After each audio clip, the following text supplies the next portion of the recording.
Hello, Blake Root is here with F64 Academy and F64 Elite, and today I'm going to teach you how to make people smile in Photoshop. Dude, that was really cheesy. Just move on with the tutorial.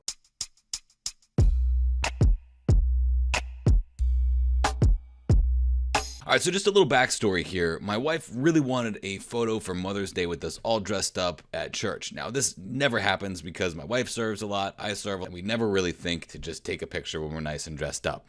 So we get the kids together, we hand the cell phone over to one of our friends, and we say, hey, can you take a picture of us? She goes, sure, she snaps the picture, and this is what our kids produce for us. So they're cute, we like it, but I really wanted them to smile. So what I tried to do is I tried to take the liquefy tool with the smart liquefy and make that smile a little bit bigger, but it didn't quite work out. So just like any other tutorial where I'm doing landscape photography, this should be acceptable here as well, right? When I'm doing landscape photography and I find that there's an issue in one spot of the photo, what do? Well, I take the clone stamp tool and I clone from another spot and fix it. So I look at this photo and I'm seeing one really good smile and another that's kind of okay. So I'm going to grab that really good smile and I'm going to replace these grumpy kids that didn't look like they wanted to get their picture taken. This little guy's like, yeah, this is my obligatory smile. Happy Mother's Day. He's like, man, I got Legos to build. I'd rather be somewhere else. And he's like, dude, I woke up for what? And so here we go. So I'm going to grab this smile. This is that gorgeous smile that I was talking about. I'm going to go ahead and grab this. Oh, my wife's is pretty good too. But this smile right here, this smile on this guy, it looks kind of like Mel Gibson circa 1993. So I'm just going to go ahead and grab that, like Lethal Weapon style. So I'm going to grab that, zoom out a little bit. And in order to grab this smile off of me, I need to kind of pull my face away. So I'm going to press Command or Control J, which is going to duplicate that gorgeous smile with those beautiful teeth. I'm going to move that right down here to this guy. Now, it's not going to fit right away. We're going to have to do some finagling in order to make it work. So the first thing I'm going to do is I'm going to make it a little bit smaller. So I'm going to press Command or Control T, and then from the outside corner here, I'm just going to grab that. I might need to spin it a little bit so it looks like it fits. And then if I press the Control key and click on one of these outside edges, it gets me into free transform mode so I can transform this so it looks like it fits. I'm going to keep those gorgeous smile lines there as well, and I'll just go right with that. Perfect. Now, it's not going to be perfect right off the bat. I see these kids, they're kind of pasty white like their mom, but so what I need to do is kind of blend. She's going to watch this and she's going to beat me.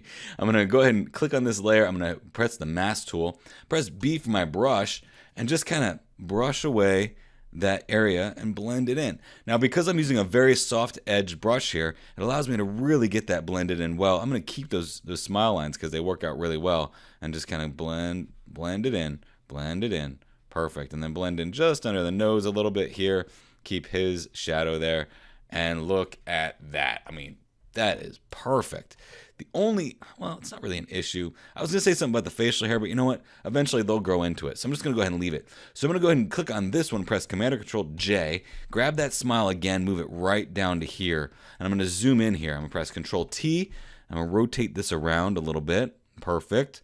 Now he's got a smaller face, so I'm going to go ahead and just make this a little bit smaller right here, and then put that just like this, and then boom. I mean, that's almost perfection. He kind of looks like Peter Dinklage here, like he could be Tyrion Lannister, like the hand of the queen right there.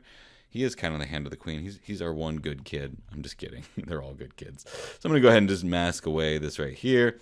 And look at that. I mean, perfect. Again, he will grow into that facial hair, so we're just going to go ahead and leave it. I mean, that's perfect.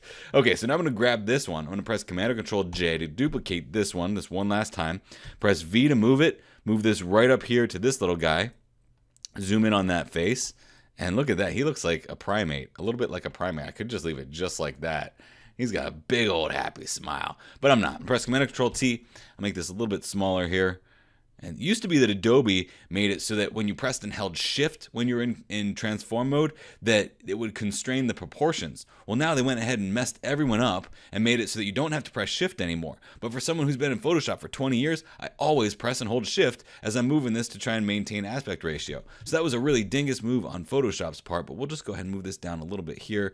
Adobe, I love all the things that you've done with Photoshop and CC 2019, but that was one of the stupidest things I think you could have done. All right, so that is great. I mean, his smile lines look perfect. Again, he's only 2, but he will definitely grow into that facial hair. So I think that looks great. You know, the smile lines are perfect. Facial hair, they all look just like their father. They really look like me anyway, so I may as well just have my smile and my facial hair. My wife is really lucky that she smiled too, or I would have tagged her as well. Again, I'm Blake Rudis with F64 Academy and F64 Elite. And if you're a photo retoucher, that means you do this stuff for a living, tell me what you think of this, because I think we got a new trend in making people smile. These kids, I told them at dinner time, I said, hey, if you guys don't start smiling from now on, I'm going to do this with every one of your photographs. And I think they're going to tighten up their smiles now, especially with that facial hair at 2 years old. If you like this, please comment on it, share it, and tell a friend, especially if you have a friend who has kids that refuse to smile in their photographs. This might make them change their mind.